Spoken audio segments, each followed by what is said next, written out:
All right, welcome back. We continue with our number one Cochrane Go One Better call of the week. We go to Nick in Bell Vernon, who's making that call. What's up, Nick?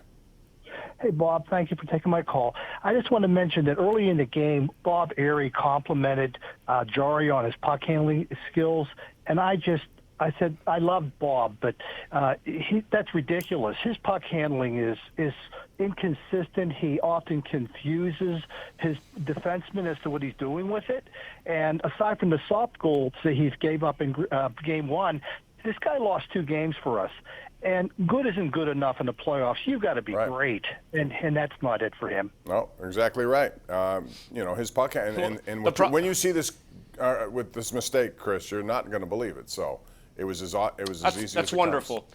Well, the sad part is his actual reputation is that he is a good puck-handling goalie, but apparently that, like everything else, completely deserts him in the playoffs. I want to give fair play to a Twitter user who pointed out that Maxime Lagacé does have 18 total games played in the NHL, but you'll forgive me for forgetting them because 16 of them happened several years ago for Vegas, and he lugs an .871 career save percentage into his role as the backup. So just for the record, Maxime Lagacé, it would be his 19th NHL game, and the Penguins would have their final one of the season if he were starting.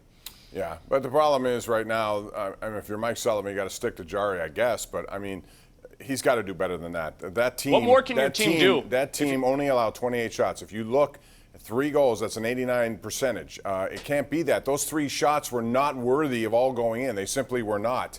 And he has to bail them out. They bailed him out the entire game. They kept the puck in that zone the whole night. Let's go one more call here. We got Greg in McKeesport. Chris, he's on right now. Hey, Greg. Hey, guys.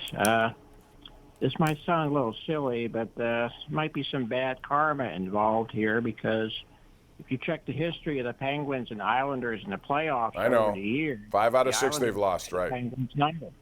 I don't believe in any of that karma crap. I don't. And you can say it all you want, but to me, it's a different team. It's a different time. Whatever. Does David Volek play for these Islanders? Come on. The Penguins dominated play, and the goalie let him down.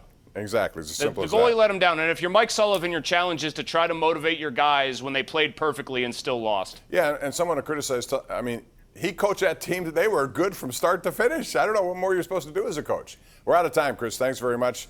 Game number 6, Wednesday night. We'll see you tonight at 11 o'clock, KDKA TV. Thanks for joining us here tonight.